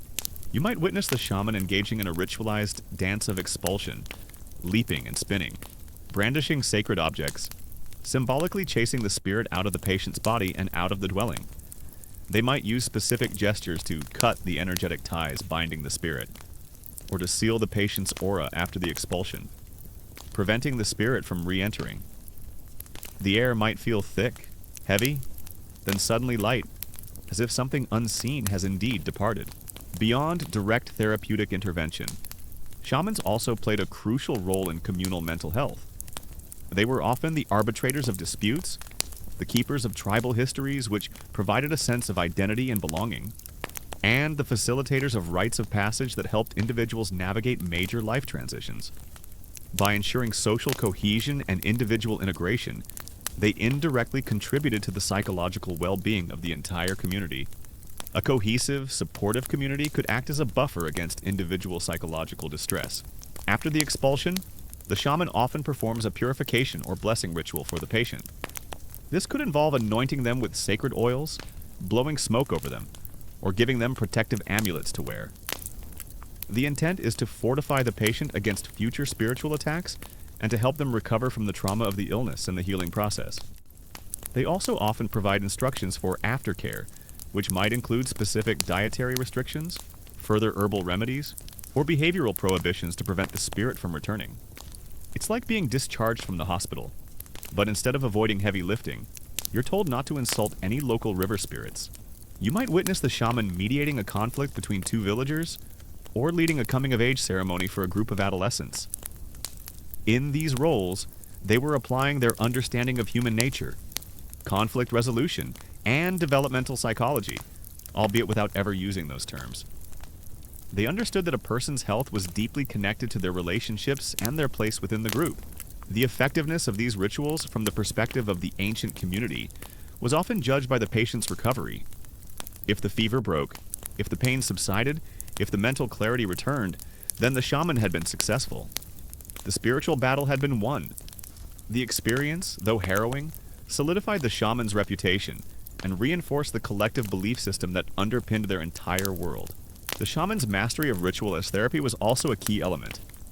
The repetitive rhythms of drumming, the hypnotic chanting, the controlled movements of a dance. These were not just performances for spirits. They were designed to induce trance states, to focus attention, to release tension, and to create a collective emotional experience. Think of how music or dance can be therapeutic today. Ancient rituals tapped into similar innate human responses.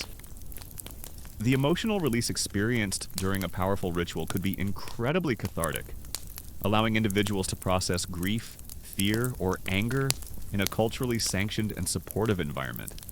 It's like a very intense, very ancient flash mob, but with profound emotional consequences. The image of the ancient shaman, powerful and enigmatic, lingers in your mind. They were not just doctors, they were spiritual warriors, crossing treacherous divides, confronting unseen enemies, and employing methods that were as terrifying as they were believed to be effective. They operated in a world where every rustle in the leaves, every shadow in the night, every unexplained sickness held a deeper, spiritual meaning. And as you drift deeper into sleep, you understand that their practices, disturbing as they may seem, were a testament to humanity's enduring quest for meaning, control, and healing in a world brimming with the unknown. Finally, the shaman's ultimate power lay in their ability to offer hope and meaning in a world that could be terrifyingly unpredictable. When faced with inexplicable illness or profound personal despair, the shaman provided a narrative, a path forward, and the assurance that even in the darkest moments, there was a connection to something larger, something sacred. This spiritual framework, this sense of connection and purpose, was a powerful antidote to the existential dread that can accompany suffering. They provided not just a cure, but a reason to heal, a reason to believe. And as the patient, perhaps now with a quiet strength in their eyes, slowly rises, you realize that the shaman, in their own unique and disturbing way, truly understood the intricate dance between the body, the spirit, and the enduring, mysterious power of the human mind.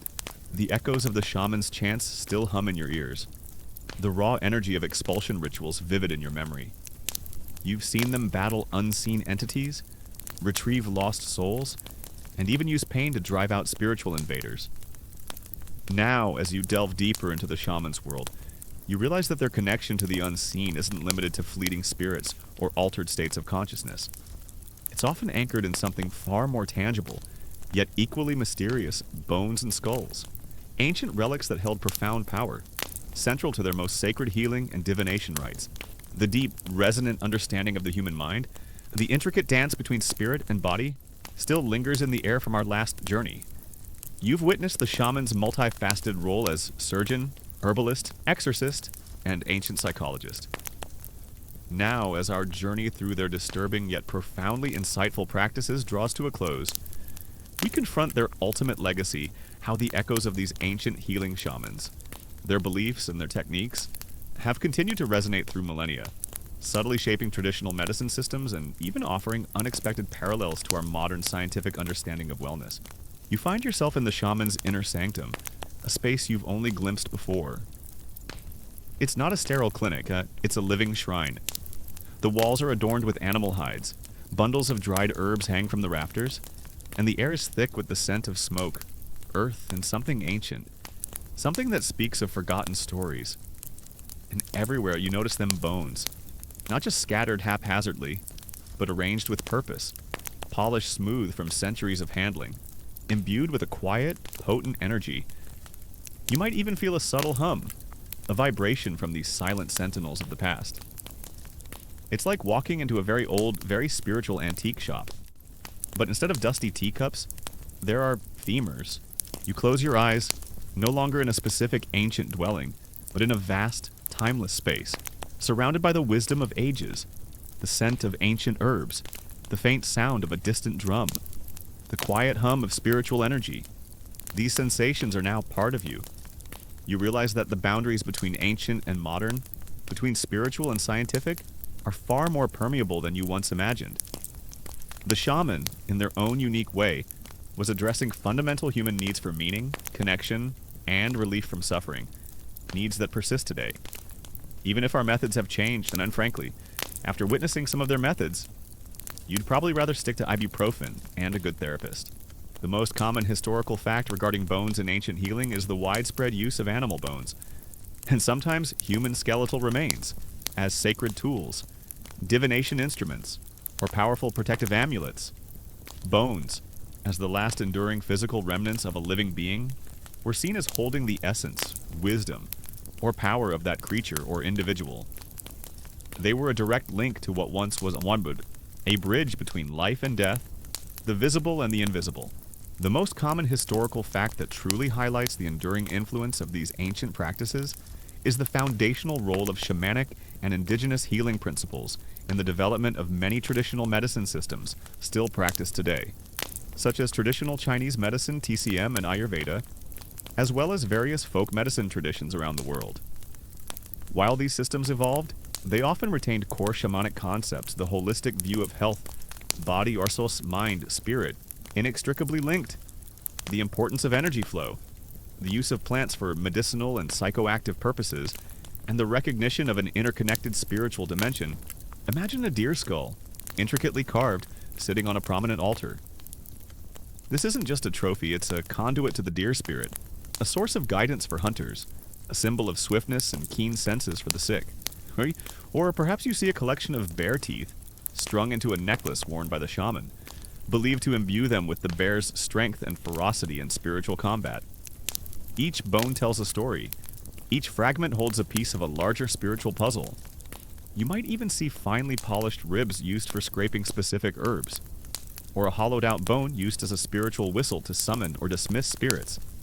It's like a spiritual toolkit, but instead of wrenches and screwdrivers, you're dealing with the remnants of life itself. Imagine yourself observing a practitioner of traditional Chinese medicine in ancient China.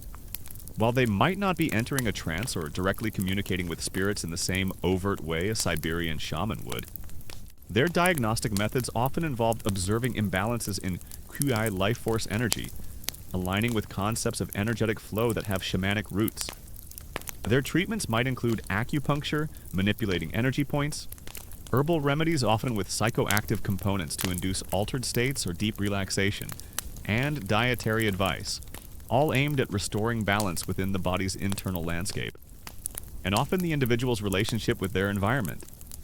It's like the shamanic operating system just got a major software update. With a sleeker interface but the same powerful core, these bones were often meticulously prepared, cleansed in sacred waters, smoked over specific fires, or adorned with pigments and carvings. They weren't just objects, they were living, breathing extensions of the shaman's spiritual power. Their acquisition could be a ritual in itself, a respectful hunt, a discovery in a sacred cave, or a gift from another shaman or elder. The respect for these remains was paramount, for disrespecting the bone meant disrespecting the spirit it contained. Similarly, in Ayurvedic medicine from ancient India, the focus on doshas, bioenergetic forces, the deep connection between mind and body, and the use of complex herbal formulations, many of which are known to have psychoactive properties, reflect a similar holistic approach. These sophisticated systems didn't simply discard the shamanic past, they refined, codified, and integrated its wisdom, often replacing overt spiritual explanations with more philosophical or theoretical frameworks, but retaining the underlying principles of restoring harmony across multiple dimensions of being. Divination, the art of predicting the future or understanding hidden truths, often relied heavily on bones. You might witness the shaman casting small animal bones onto a specially prepared surface, interpreting the patterns they form as answers from the spirits. Or perhaps they would hold a polished bone, rubbing it until a vision or a whispered message emerged. This was a way to consult the collective wisdom of the ancestors or the natural world, a direct line to insights beyond mortal comprehension. It was like an ancient, very slow, and slightly more unsettling magic 8-ball. But what about the truly unique and often little-known detail that bridges the chasm between ancient shamanism and modern understanding? Consider this: modern neuroscience and psychology are now beginning to explore and even validate the efficacy of certain altered states of consciousness, often induced by rhythmic sound like drumming, specific breathing techniques, or carefully administered psychedelic substances in controlled therapeutic settings, which bear striking resemblance to the trance states and spirit journeys of ancient shamans. But it wasn't just animal bones. In many cultures, human bones, particularly those of revered ancestors or powerful shamans who had passed on, were considered extremely potent.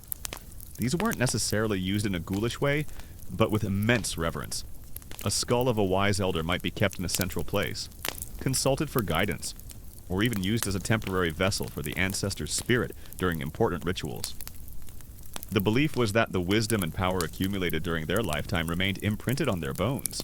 Imagine a modern clinical research setting, where a patient with severe depression, under the guidance of trained therapists, listens to rhythmic drumming or takes a carefully calibrated dose of a psychedelic compound like psilocybin. The goal is to induce a profound altered state, a non-ordinary state of consciousness, often described as a journey. During this experience, the patient might confront difficult emotions, gain new insights into their trauma, or experience a sense of interconnectedness and spiritual awakening. This sounds eerily similar to the shaman's vision quest, doesn't it? Now, let's delve into a truly unique and often little-known detail about the use of bones in healing the practice of trepanation, the surgical drilling or scraping of a hole into the human skull, which, while sometimes performed for physical ailments, was also widely believed to be a spiritual procedure to release evil spirits causing madness, seizures, or severe headaches. This wasn't just a medical procedure, it was a desperate attempt to literally open the mind to the spirit world, or to let bad spirits out. For centuries, Western science dismissed shamanic trances and plant medicine journeys as mere hallucinations or primitive superstitions. But now, with advances in brain imaging and a growing understanding of neuroplasticity, researchers are finding that these altered states can facilitate profound psychological breakthroughs, rewire neural pathways, and even induce long-lasting changes in mood and perspective. The rhythmic drumming used by shamans, for example, can synchronize brainwave activity, leading to a meditative or trance-like state. Psychoactive plants, when used ritually and with intention, can temporarily silence the default mode network in the brain, which is often overactive in conditions like depression, allowing for new perspectives and a feeling of ego dissolution. It's like the ancients had a backdoor into your brain's operating system, and we're only just figuring out the password. Imagine the patient, suffering from what we now understand as severe epilepsy, chronic migraines, or a mental illness involving hallucinations. To the ancient shaman, these weren't just physical symptoms. They were clear signs of a malevolent spirit trapped within the skull, or perhaps the patient's own soul trying to escape. The solution: to provide an exit strategy, you are witnessing the preparation for this most ancient of surgeries. The patient might be given a powerful herbal sedative, or perhaps held down by strong family members. The tools are crude but effective sharp obsidian blades, flint knives, or specialized bone scrapers. This reevaluation of ancient practices isn't about going back to drilling holes in skulls or sucking out spirit darts, but about recognizing the underlying principles of healing the power of altered states for insight, the importance of narrative and meaning-making in confronting suffering, and the therapeutic potential of connecting with something larger than oneself. It suggests that shamans weren't just primitive witch doctors. They were empirical researchers of consciousness, albeit using their own unique methodologies and spiritual frameworks. The shaman meticulously cleanses the area, perhaps chanting protective incantations. Then, with unnerving precision, they begin to scrape or drill into the patient's skull. The sound, the sight, the sheer audacity of it is chilling. It's a slow, deliberate process, avoiding the delicate membranes beneath. The goal is to remove a piece of bone, creating a small circular opening. For the patient, it was excruciating, terrifying, and often fatal. But for the shaman and the community, it was a profound act of spiritual intervention, a direct confrontation with the unseen forces tormenting the individual. It's like performing emergency brain surgery, but with the added complication of believing a tiny demon is going to fly out. And this brings us to a fascinating and still debated point of academic discussion.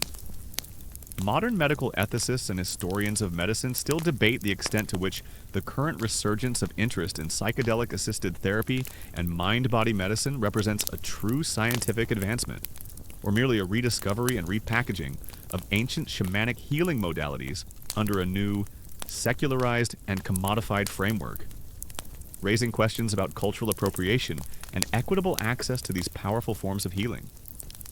Are we truly innovating, or just putting a fancy new label on ancient wisdom, and perhaps charging a lot more for it? Remarkably, archaeological evidence from around the world shows that many patients survived trepanation, with skulls showing clear signs of bone regrowth around the drilled holes. This suggests that the procedure, despite its brutality, was often performed with considerable skill, and some patients did indeed recover. For the ancient people, these recoveries were proof of the shaman's power and the efficacy of the ritual. The hole in the skull became a permanent, visible testament to the battle won, a direct connection to the spirit world, and a prophylactic against future spiritual intrusions. Some individuals even lived for years after multiple trepanations, their skulls resembling a celestial map of holes and healed bone. Some argue that the current movement is a legitimate scientific advancement. By isolating specific compounds, conducting rigorous clinical trials, and developing precise therapeutic protocols, modern medicine is transforming ancient wisdom into evidence-based treatments. The goal is to remove the mystical elements which can be problematic or unpredictable, and harness the pure therapeutic potential of these practices safely and effectively. This perspective emphasizes the importance of dose control, standardized settings, and professional oversight, differentiating it from the more chaotic and less controlled ancient methods. It's like turning an ancient folk remedy into a pharmaceutical drug. The essence might be similar, but the production process is radically different. And this brings us to a fascinating and still debated point of academic discussion. Archaeologists and bioanthropologists still debate whether the ritualistic breakage or specific placement of skeletal remains in ancient burial sites indicates instances of actual ritual cannibalism, symbolic recreation of the deceased for spiritual purposes, or simply the rearrangement of bones after initial decomposition as part of secondary burial rites. When you find bones scattered or arranged in unusual ways, was it a meal, a spiritual art project, or just really peculiar funeral planning? Other scholars contend that this is largely a rediscovery and repackaging of ancient practices, often with a subtle element of cultural appropriation. They argue that indigenous shamans have been using these plants and techniques for millennia, passing down complex knowledge through oral traditions, and that Western science is now claiming these discoveries as its own without adequately acknowledging their origins. They point out that the therapeutic outcomes of traditional shamanic ceremonies often relied not just on the substance itself, but on the ritual context, the shaman's spiritual guidance, and the communal support, elements that are difficult to replicate in a clinical trial. They also worry about the commodification of sacred plants and practices, making them accessible only to those who can afford expensive Western therapeutic models, rather than supporting the indigenous communities that preserved this knowledge. It's like discovering a popular band, then rebranding them as your own original idea. Consider a burial site where a skeleton is found disarticulated, with some bones missing or rearranged, perhaps with cut marks that could indicate defleshing. One interpretation is that this points to ritual cannibalism, where parts of the deceased were consumed by the community, not for sustenance, but to absorb the power, wisdom, or essence of the individual, particularly shamans or warriors. This was a way to truly integrate the deceased into the living, to prevent their spirit from wandering or to gain their strength. The idea is disturbing, but within certain cultural contexts, it held deep spiritual significance. This debate touches on profound questions about intellectual property, cultural respect, and the very definition of progress in healing. It forces us to confront the uncomfortable truth that some of our new breakthroughs might be echoes of ancient knowledge, filtered through a modern lens. Another perspective is that these skeletal arrangements point to secondary burial rites. In many ancient cultures, the deceased would be buried, and after a period, often years when the flesh had decomposed, the bones would be exhumed, cleaned, and then reburied in a different, often more sacred location. This could involve careful rearticulation of the skeleton, or the collection of specific bones to be kept as relics or amulets. The disarticulation might simply be part of the process of cleaning and preparing the bones for their final resting place. The goal was to ensure the spirit's peaceful transition and to maintain a connection with the ancestors. The legacy of the ancient healing shaman is therefore not confined to dusty archaeological sites or forgotten rituals. It lives on in the holistic principles of traditional medicine that continue to serve millions. It resonates in the burgeoning field of mind-body medicine, where the connection between our thoughts, emotions, and physical health is finally being recognized by mainstream science. And it whispers in the quiet rooms where modern therapists explore altered states of consciousness, echoing the spirit journeys undertaken millennia ago. Then there's the more symbolic interpretation that the rearrangement or specific manipulation of bones was a form of recreation or spiritual regeneration. By taking the raw elements of a person, their bones, and arranging them in a particular pattern, the community was symbolically reconstituting the individual's spirit, preparing them for the next stage of their existence, or bringing them into closer communion with the living. It was an act of profound spiritual artistry, designed to manipulate the very essence of life and death. You feel a profound sense of continuity, a realization that humanity's struggle with illness and its yearning for healing are timeless. The disturbing practices, the strange remedies, the terrifying confrontations with unseen forces, they were all part of a desperate, earnest attempt to make sense of suffering and to find pathways back to wholeness. The shamans, in their masks and their trances, were the earliest pioneers of health, navigating the perilous landscapes of the body, the mind, and the spirit. They were complex figures, often terrifying, always awe-inspiring, and undeniably profoundly human in their attempts to alleviate pain and offer hope in a world shrouded in mystery. This debate highlights the challenges of interpreting archaeological evidence, especially when confronted with practices so far removed from modern norms. The physical evidence often allows for multiple interpretations, each shedding a different light on the complex beliefs of ancient peoples. We may never know the full story behind every scattered bone or drilled skull, but their presence forces us to confront a past where the boundaries of life, death, and the body were fluid and often terrifyingly permeable. As you drift away from the echoes of ancient drums and the whispers of healing chants, a sense of peace begins to settle over you. The vivid images of disturbing rituals and otherworldly journeys soften, blurring at the edges. The ancient world, with its raw struggles and profound wisdom, gently recedes, leaving behind only a faint, comforting hum. The shamans, those tireless navigators of the seen and unseen, have completed their work for tonight, their stories fading into the quiet of the night.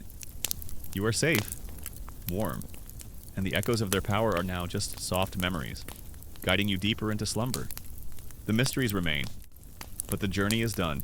As the shaman moves around their sacred space, you notice other skeletal fragments, perhaps a small bone whistle, capable of emitting high-pitched, piercing sounds believed to summon spirits or ward off evil, or a rattle, made from a dried gourd filled with tiny bones. Its rhythmic clatter used to induce trance or to accompany chants. Each object is not merely a tool, it is an extension of the shaman's power, a piece of the spirit world made manifest.